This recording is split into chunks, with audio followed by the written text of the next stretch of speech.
अस्सलामुअलैकुम वरहमतुल्लाहि वबरकातुह। आज का जो वीडियो मैं बना रहा हूँ ये एक बहुत इम्पोर्टेंट अपडेट आई है क्रॉम्पटन और बटरफ्लाई के मर्जर को लेके। तो अगर आपको याद होगा, मैंने कुछ दिनों पहले एक केस स्टडी शेयर करी थी बटरफ्लाई और क्रॉम्पटन के मर्जर को लेके, जो 2024 में पूरा होने वाला था।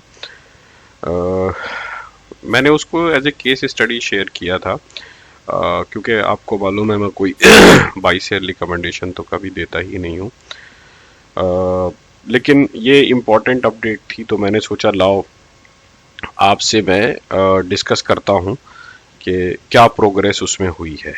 तो ये प्रोग्रेस जो है, जैसा कि आप स्क्रीन पे देख सकते हैं कि कंपनी का आज नोटिफिकेशन आया है कि उन्होंने जो मर्जर था, प्रपोज मर्जर था बटरफ्लाई और क्रॉम्पटन का, उसको कैंसिल कर दिया है। ओके, कैंसिलेशन का रीज़न क्या है? कैंसिलेशन का रीज़न ये आपको स्क्रीन पे दिख रहा होगा कि due to non receipt of requisite approval from public shareholder of Butterfly.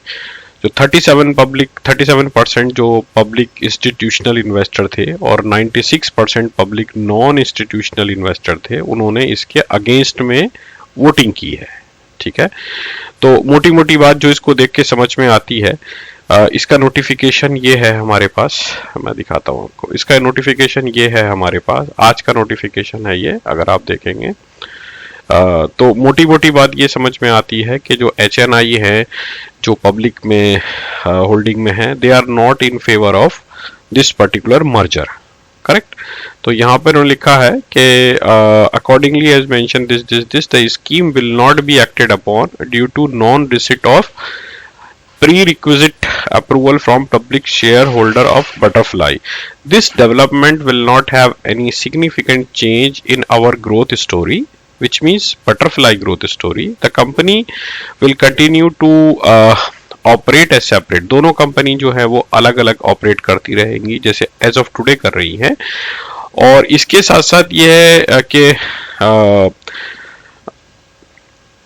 जो किचन अप्लायंसेस की कैटेगरी है उसमें दोनों म्यूचुअली ग्रो करेंगे, ये उन्होंने बोला है। तो अभी तो एज ऑफ नाउ अगर हम बात करें तो ये ऑन मतलब ऑफ रिकॉर्ड चला गया है कंप्लीटली। अभी मर्जर की कोई बात फ्यूचर में शायद ना हो सकता है हो 1-1.5-2 साल बाद, 6 महीने 3 महीने बाद, और हो सकता है कभी ना हो।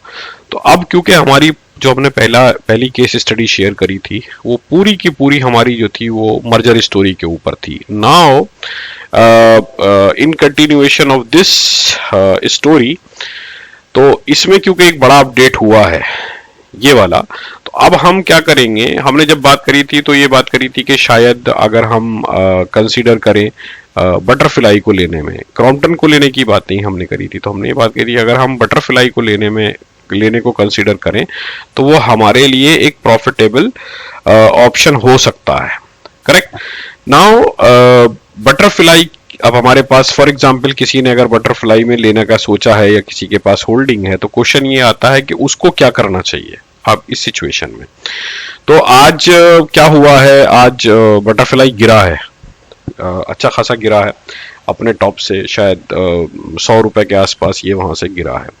1280 से मेरे ख्याल से या 1180, हाँ 1180 से 1180 से ये 1080 शायद 89 के आसपास बंद हुआ है। ओके, तो अब हम ये चेक करते हैं कि करंट प्राइस पर अगर हमारे पास है तो हमें क्या मतलब हम क्या सोच सकते हैं।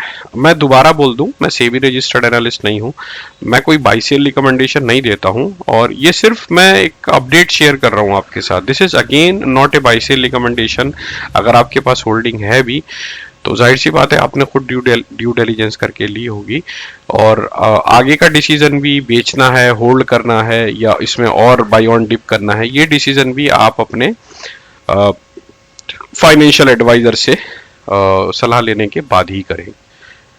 ठीक है। और एक और डिस्क्लेमर ये दे दूं कि भाई क्योंकि मैं इसकी बात कर रहा हूं तो देयर इज अ पॉसिबिलिटी कि मैंने इसमें होल्डिंग रखी हो, ये भी पॉसिबिलिटी है कि मैंने आज एग्जिट कर दिया हो, और ये भी पॉसिबिलिटी है कि मैंने आज इसमें और एडिशन किए हों। तो हर तरीके की पॉसिबिलिटी आप मान के चलिए, आप ये मान के चलिए कि मेरा व्यू बायस हो सकता है। ठीक है, मैं आपको बिल्कुल भी बाई सेल रिकमेंडेशन नहीं देता हूं।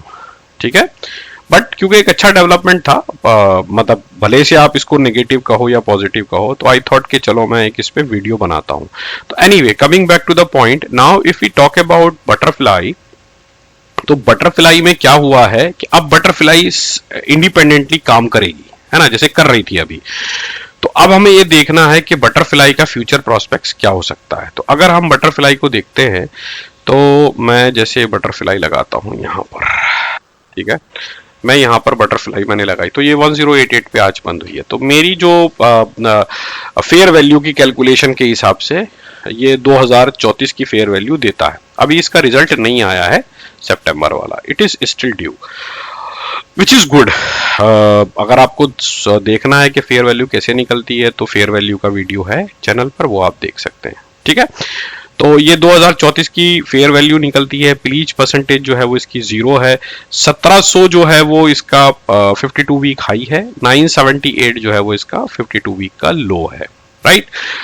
प्रोमोटर होल्डिंग 75% है, which is very good. This is maximum, इसके ऊपर प्रोमोटर जा ही नहीं सकता है ना। और प्रोमोटर ने जो इसको बाई किया था वो हमें सबको पता है कि 1400 पे बाई किया था। तो अभी ये ऑलमोस्ट 400 रुपए के डिस्काउंट पर अवेलेबल है फ्रॉम दैट प्राइस, पहली बात। ऑपरेटिंग मार्जिन जो है वो इनका 7.72% है, और DII ने इसमें 0.19 का एडिशन किया है।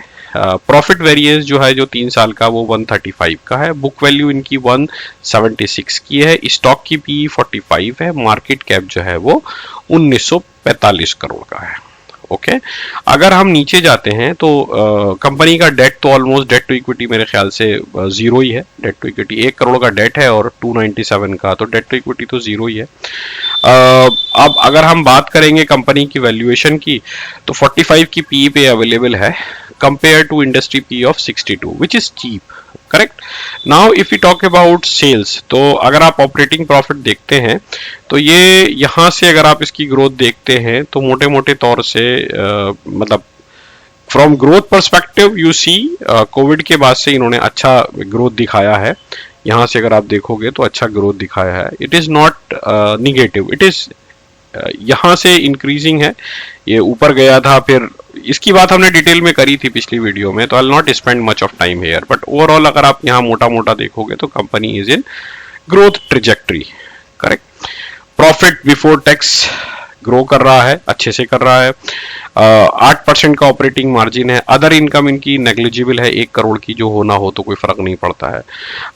EPS देखिए आप, बहुत अच्छे से बढ़ रहा है EPS, तो इसमें कोई शक नहीं है कि कंपनी फंडामेंटली लगता है कि काफी स्ट्रॉन्ग कंपनी है। विदाउट मर्जर मैं बात कर रहा हूं अभी, ठीक है, तो merger is not in picture now. अगर हम एनुअल बात करें, तो एनुअल भी अगर आप देखेंगे तो यहाँ थोड़ा सा राइज हुआ था, एंड देन यहाँ से यहाँ थोड़ा सा डिप हुआ, फिर ये राइज हुआ, फिर हुआ। तो मोटा मोटा आप इसको मान के चले कि कंपनी जो है वो स्टेबल परफॉर्मेंस है। ये थोड़ा सा जो है वो ऊपर गया था, अदरवाइज 70 के आसपास का, ये 70 करोड़ के आसपास का जो है वो एनुअल फिगर दे रहे हैं। नेट प्रॉफिट जो है इनका वो ये रहा, नेट प्रॉफिट जो है इनका 43 करोड़ का है। सेम ये वाला फ्लक्चुएशन यहाँ पर भी हुआ था और यही यहाँ पर भी हुआ। मैनेजमेंट चेंज जब होता है तो असल में उस टाइम भी काफी चीजें जो हैं वो फ्लक्चुएट करती हैं, जब तक के नया मैनेजमेंट ना आ जाए। शेयर कैपिटल इनका 18 करोड़ है, विच इज गुड, न ज्यादा है ना कम है, लेकिन हाँ कम तो नहीं है, ठीक ठीक है। बट इसमें आप ये ध्यान रखिएगा कि 18 करोड़ में से 75% तो प्रोमोटर के पास ही है। बोरोइंग तो हमने देख ही लिया, नेग्लिजिबल है। कैश फ्लो देखिए, कैश फ्लो देखो बहुत अच्छे से बढ़ा है मार्च 23 में, which is very good, positive. Promoter जो है वो 75% पे बैठा है। FII की होल्डिंग 0 है। DII की होल्डिंग जो है वो 6.33 से 6.52 हो गई है, थोड़ी सी बढ़ी है, मार्जिनल, बहुत ज्यादा नहीं। अब हम बात करते हैं HNI, असल में इन्हीं लोगों ने रिजेक्ट किया है।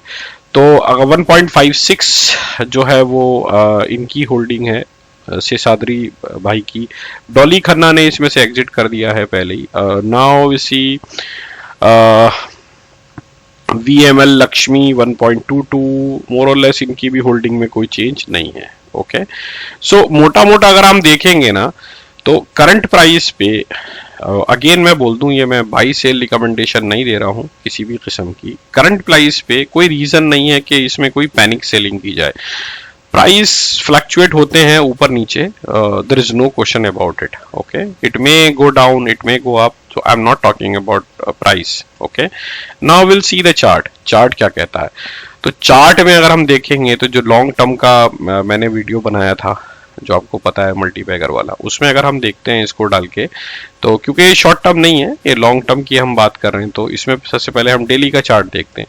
तो डेली के चार्ट में देखो, आज ये जो है यहाँ पर बहुत ही अच्छे लेवल पे था यहाँ पर, और अब ये इसने सडन ड्रॉप दिया है। आज के फॉल जो है वो सबसे बड़ा है, तो ये एक की लेवल है जो देखने वाला है कि क्या ये इसको ब्रीच करता है कि नहीं करता है। करेक्ट। अगर हम डेली में देखते हैं, ये यहाँ पर अगर आप नोटिस करोगे तो डेली में जो है वो RSI जो है वो ओवरसोल्ड रीजन में चली गई है 30 के नीचे। सो देयर इज लाइकलीहुड कि ये यहाँ से रिवर्स करे। ठीक है। नाउ अगर आप देखते हैं वीकली में क्या हो रहा है, तो वीकली में भी सेम सिचुएशन है कि ये यहाँ पर इसने वीकली वाला ब्रेकडाउन आज दिया है, and we will wait for week to close कि ये कैंडल जो है बननी शुरू हुई है तो क्या होता है वीक के आखिर में। और वीकली में भी RSI जो है वो 36 है, which is again towards oversold region. तो पॉइंट ये है कि मेरे ख्याल से पैनिक सेलिंग मत करिए। अगर आपके पास है, रिव्यू करिए अपने फाइनेंशियल एडवाइजर से, आप सलाह लीजिए। ठीक है। It may be a good opportunity to review this company again in depth, और उसके बाद फिर आप कोई डिसीजन लीजिएगा। करेक्ट।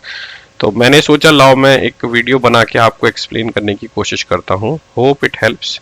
इंशाल्लाह होती है फिर आपसे मुलाकात। लास्ट में फिर बोलता हूँ, ये कोई बाई सेल रिकमेंडेशन नहीं है, ये सिर्फ एक अपडेट थी। दुआओं की दरख्वास्त है। जज़ाकल्लाह। अस्सलाम वालेकुम।